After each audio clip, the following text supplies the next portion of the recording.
When copywriter Josh Thompson received an ominous email from his bosses asking to discuss his role at the company, he knew he was facing redundancy. Have you got this one? I saved it, but I fucking read this. It's genius. Great. The Human Resources Department at FCB New Zealand encouraged him to bring a support person to help cushion the blow. An option that is legally required in New Zealand. They legally require you to be offered a support system when you're going to get fired. We have this, I think we have the same thing over here. I don't know if that... Do we? Yeah. I've seen it in doctors' stuff. To be fair, I got let go in February. Yeah.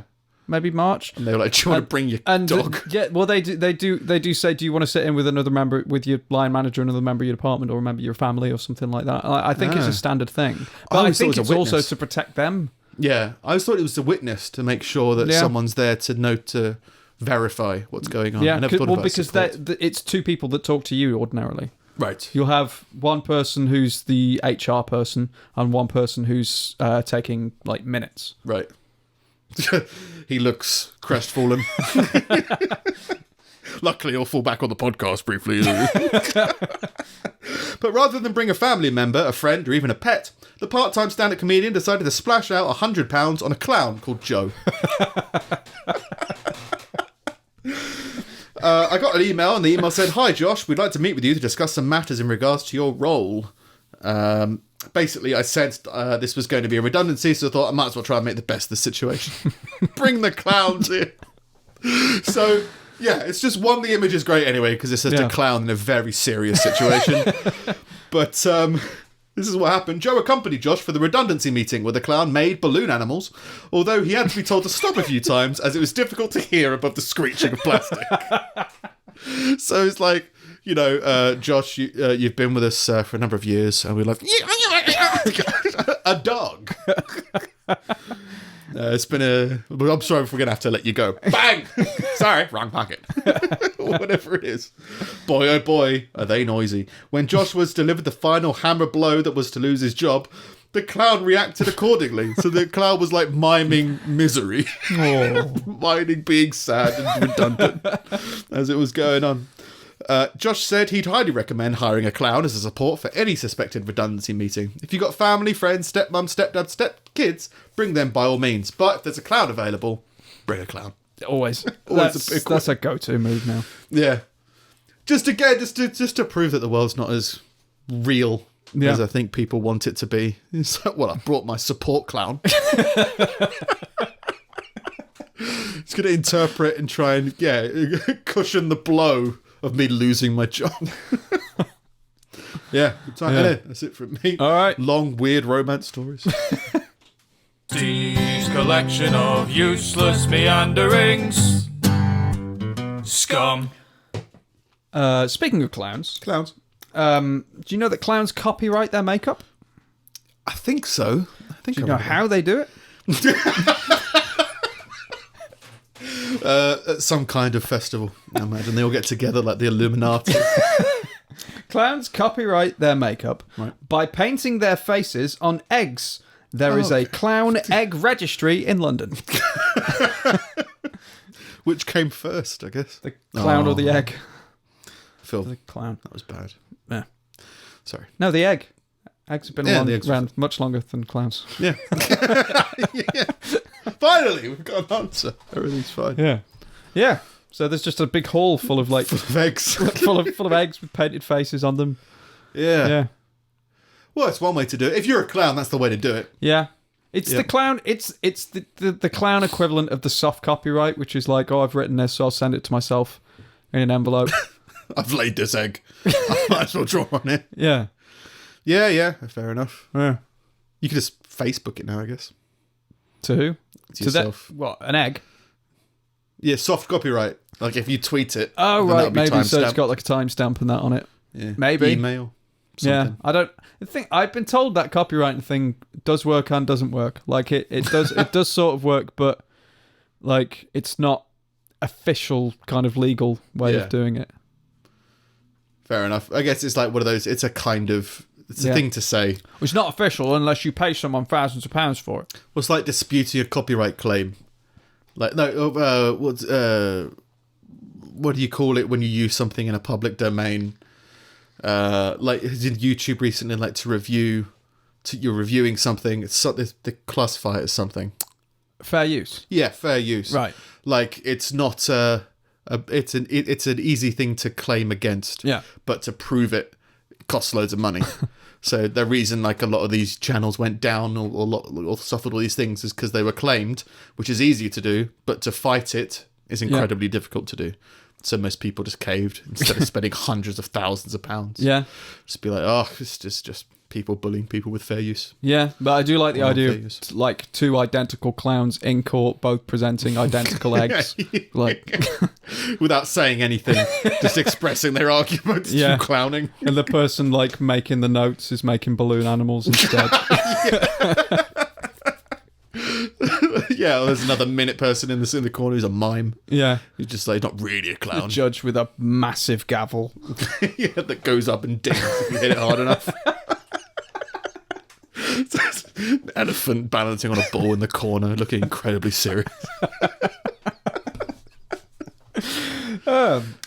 According to Josephus, who was around in 80 AD, some kind of scholar. He's around. He was around. A Roman soldier lifted his robe, showed his bare ass to an audience of Jews, and farted. This caused a riot in which around 10,000 people died. According to Josephus. There's been a 10,000 person massacre. The clown journalists go around interviewing people. Josephus, what do you see? I saw some guy fart. Yeah, maybe that was it. Yeah, started a riot. So it just went down in history. It's written by the victors. Yeah. And there you have it. Someone farted. Back to you, Tom. Yeah. Just started a riot. I mean, I've heard of people reacting ridiculously to stuff like farting and stuff like that, which I've always found funny. Like, somebody got angry. I know a guy who got angry at his girlfriend when she first farted in front of him. He's like angry. As in like, why? So, imagine that could lead to a riot, right? If people are going to overreact that much. Yeah. Imagine they could go and kill 10,000 people. It's like 80 AD in Roman times. Like, I mean, 10,000 things is a lot of weren't that clean. Yeah. But then maybe they were just... Well, they had vomitoriums. You'd expect that... But that was the Roman thing. I don't know whether it was how prevalent it was in all the societies around then. Don't know. I don't know. Times have changed. Well, maybe times haven't changed. Let's be political. Yeah. Things are just as bad now as they ever were. Twitter. No, they're not. No. Much like the US's Strategic Petroleum Reserve, China has a Strategic Pork Reserve. They're stockpiling pigs. Oh, not just pork, like proper. Well, there's a pig apartment building. Yeah, just loads and loads of pigs. They apparently eat more meat. They eat 70 million tons of meat a year, which is more than the US, which makes sense because it's a bigger population, I think. Yeah. But like pork has become so popular that they've got a massive national reserve of it. I think it's used for stuff like explosives and stuff as well. It's like pig fat. At least it was in Survivor. Yeah. You know. It just seems a bit South Park, like first stage get pigs, second stage something, third stage profit. Yeah. Yeah, but I guess it makes sense that everyone's saying that, because that's all the big concern about Britain, the whole Brexit thing, is that there's not going to be any food. Or, whatever, nonsense. Stuff like that. So it makes sense that countries have got, food stockpiled. Yeah. And managing it, I guess. Like, I think... Not unbelievable. Yeah. It's equivocating it to petrol. I think is the thing that makes it funny. Yeah. It's like America's stockpiling petrol, China's stockpiling pigs. Russia stockpiling snow, gas. Yeah. Just Russians. All in a room. Yeah. A 14-year-old boy in China was killed after the gas cylinder in the base of his office chair exploded and sent chunks of metal up his arse. Thank the Lord. Yeah, causing him to bleed to death, and it says ruin his favourite shirt. His marriage is over.